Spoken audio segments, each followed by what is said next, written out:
very much. It's a great pleasure to be here in Israel with you for this conference and to learn more about this extraordinary society.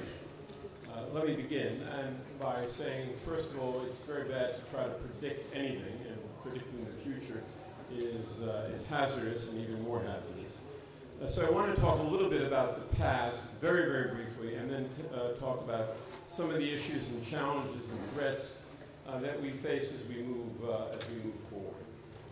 When most educated Americans, and that means with college degrees, and I dare say those around the world, think about our great universities, they don't think that lasers, the FM radio, magnetic resonance imaging, the global positioning system, barcodes, forecasting, weather forecasting, the origin of computers, public opinion research, the electric toothbrush, Gatorade, the Heimlich maneuver, and even, I dare say, Viagra had their origins at our great universities.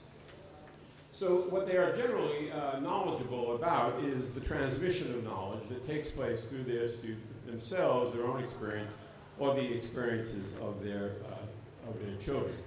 Now, the takeoff for the American system, which is actually a very young system, an extremely young system, really begins in 1876. But I really mark the takeoff point as January 1933, when Hitler comes to power in Germany. And by April of 1933, German science had been decimated by the purge of Jewish scientists and political opposition.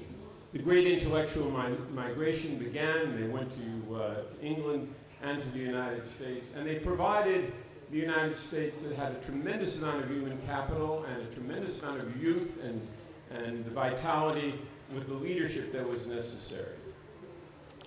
But what were some of the things that really created these steeples of excellence in the United States?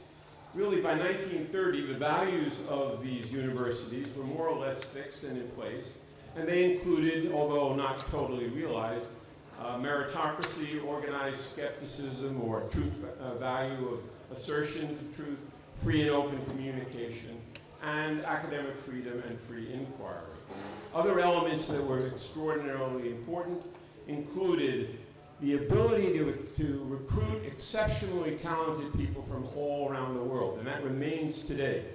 Without the flow of talent in the pipeline from around the world, the United States would not have the kind of quality of its higher educational system that it does. It also had enlightened and bold leadership at the beginning, which was important. It had a high level of autonomy from the state. It had a strong belief in competition for talented professors and for students. And it had, and I must say this was not unimportant, an unprecedented and extraordinarily wise science policy that poured vast resources from the government, from even state legislators, but mostly from the government, to fuel the research at universities, outsourcing the money to universities rather than keeping it within the government. Now, if we're so great, and we do dominate the set of great universities in the world today, why is there a feeling, a predominant feeling among those in the United States, that we are all under threat and that we could be losing our superior position or preeminence? Well, let me talk a little bit about the challenges that we face. One is supposedly global competition.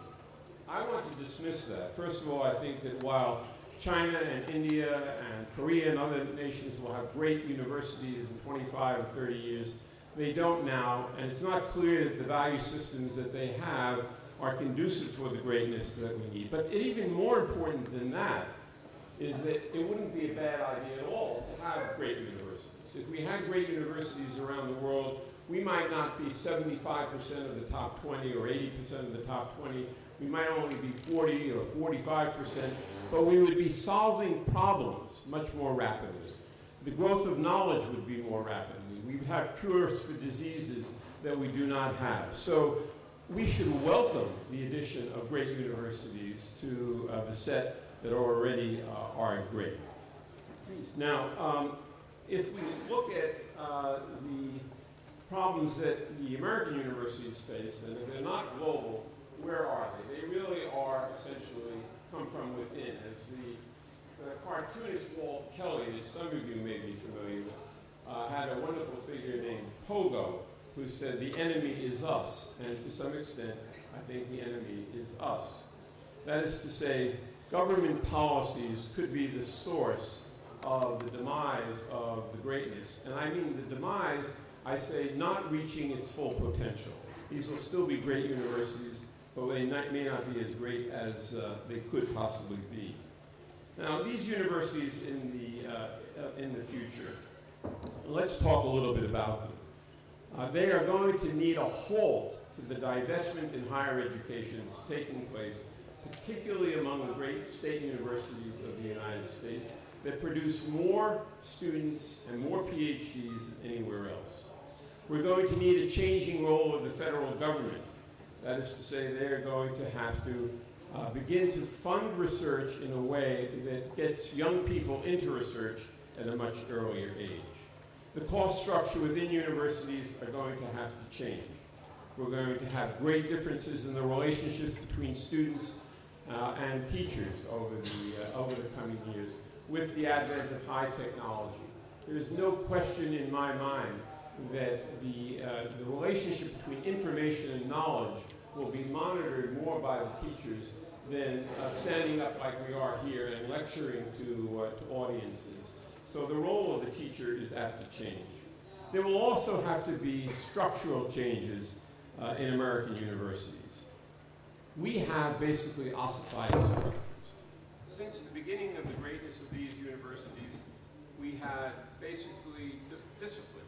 And we had many, many disciplines: chemistry, physics, sociology, humanities and philosophy, history, life. The needs of the society are evolving, but the university structures are not. And consequently, what we need to have much more of is the breaking down of these barriers while retaining the depth of knowledge that we receive from disciplines. So the new foreign languages of the universities of tomorrow will be the languages of other disciplines. You won't necessarily have to be total masters of them, but you will have to be masters of them sufficiently so you'll be able to collaborate with others on solving some of the world's great, great important problems that require far more than any single discipline. We need to change the reward system, and we also need to change the opportunity system. I would argue, and would be willing to discuss this later, that we need to change the system of admissions. Well, we also need to make sure that the values of the universities allow for access and effectiveness and affordability at the same time as allowing excellence.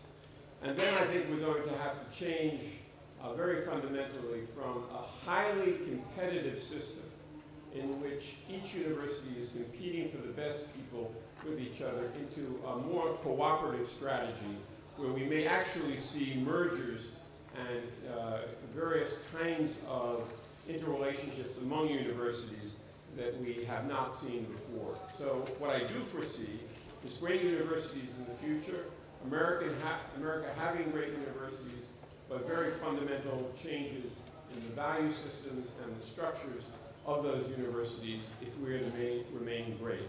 That will require the same kind of adaptations in other universities around the world.